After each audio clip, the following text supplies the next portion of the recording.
Hello and welcome back to World Talks here on TVP World. I'm your host, Marie Caso. Hungary's opposition leader Péter Magyar has accused Prime Minister Viktor Orbán's government of orchestrating a malicious cyber attack that exposed the personal data of around 200,000 supporters of Magyar's Tisza party.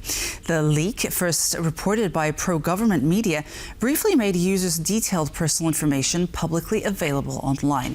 Aside from the gravity of this situation, what does this highlight about the deep-running divide in Hungarian politics?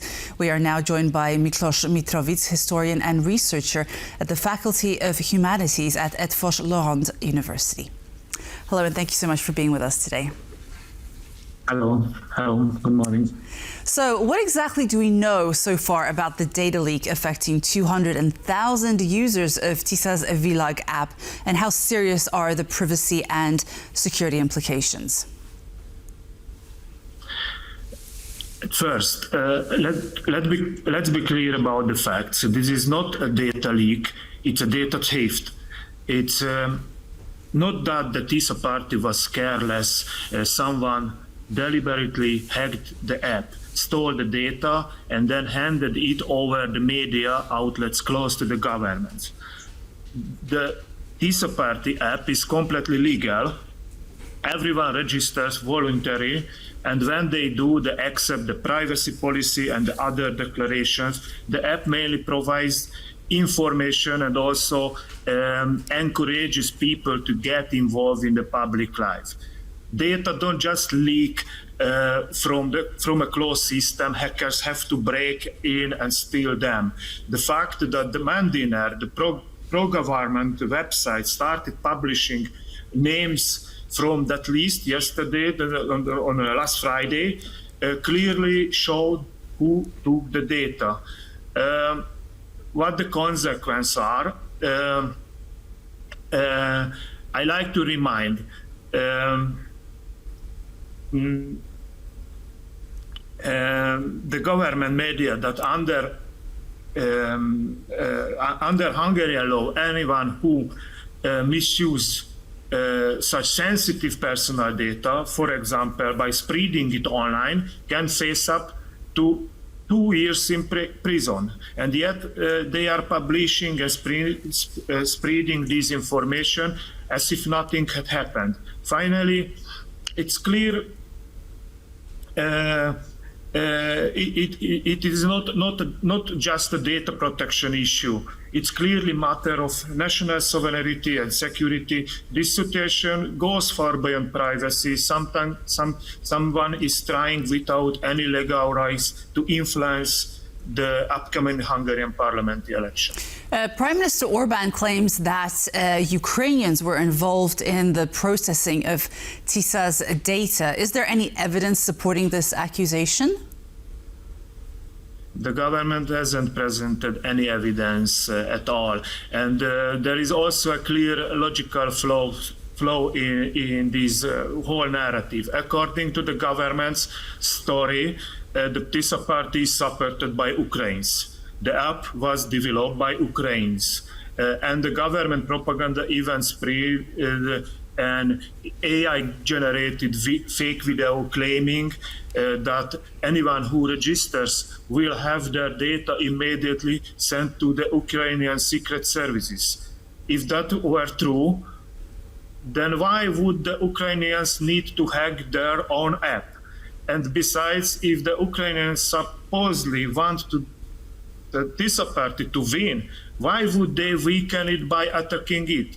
That makes no sense whatsoever. No? Péter Magyar says that the cyber attack was orchestrated to keep Viktor Orbán in power. Are there any grounds for such a strong statement? The Hungarian government and personally Prime Minister Orban faces the biggest challenge in the last 15 years from the emergence of the Tisza party. No opposition party has had a better chance of winning than Tisza does now. It's clear that over the past year the government has tried in many ways to break Tisza's momentum.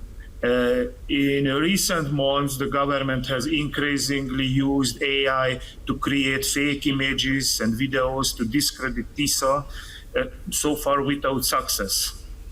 Tisza has overtaken Fidesz in several polls. Could this data breach be used politically to undermine Magyar's movement at a crucial moment before the 2026 elections? Over the past year, it's become clear that Fidesz, even with all the tools and powers it has, just can't stop Tisza from being popular. That's why they keep trying new tricks against them. Around 7 out of 10 people say they will vote, and about 5 or 6 already know who they will choose. So now it's really about convincing that last 1 or 2 undecided voters on each side. Tisza launches its election campaign today. It's called Road to Victory. Can you tell us a little bit about their campaign vision? Could the emergence of Tisza and Péter Magyar's popularity be contributing to dissent inside Fidesz, especially among younger or perhaps more moderate members who might believe it's time for change? The Tisza campaign has basically been ongoing since its formation, and it will likely continue this way until April. Péter Magyar's only real chance is direct contact with the people. Orban, on the other hand, wants to score victories in foreign policy. He is openly supported by Trump and Putin. But Péter Magyar's clear goal is to bring in former Fidesz voters who have become dissatisfied, and that's absolutely key to victory. According to the Hungarian electoral system and traditional voting patterns, you simply can't win an election in Hungary without the support of people living in small towns and villages. That's who both sides are fighting for the right. No. I'd like to quote Viktor Orbán's most recent ex-post. He wrote, I would like to remind the President that the decision on a country's accession to the European Union is made by the member states unanimously.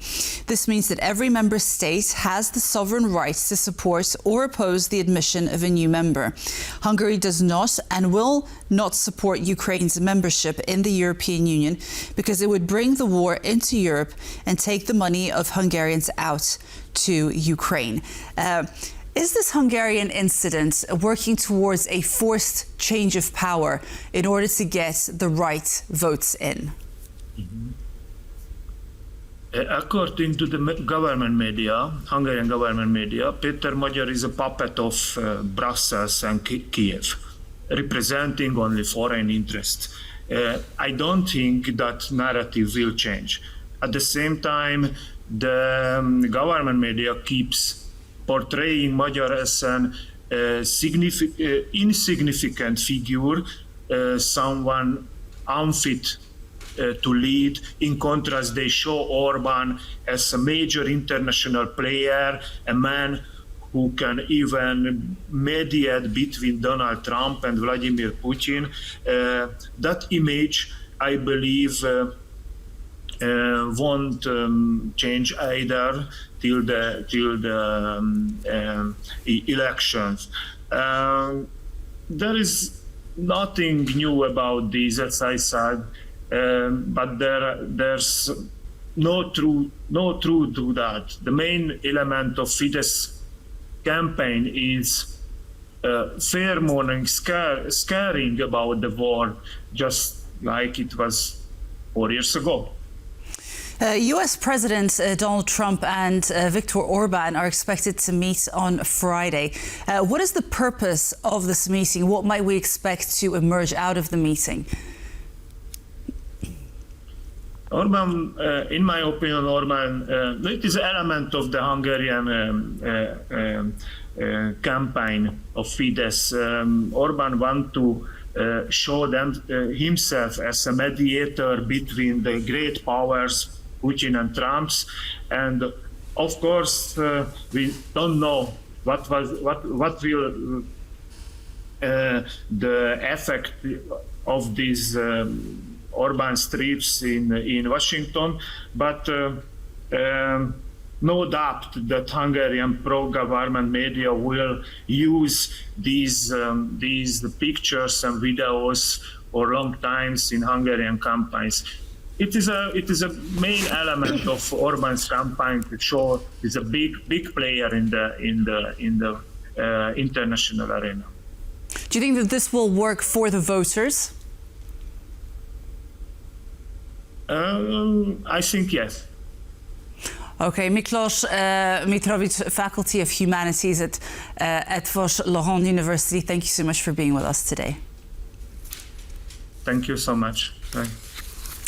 And that's all for World Talks today. Thank you so much for being with us, and stay tuned for much more news and analysis on TVP World. Goodbye.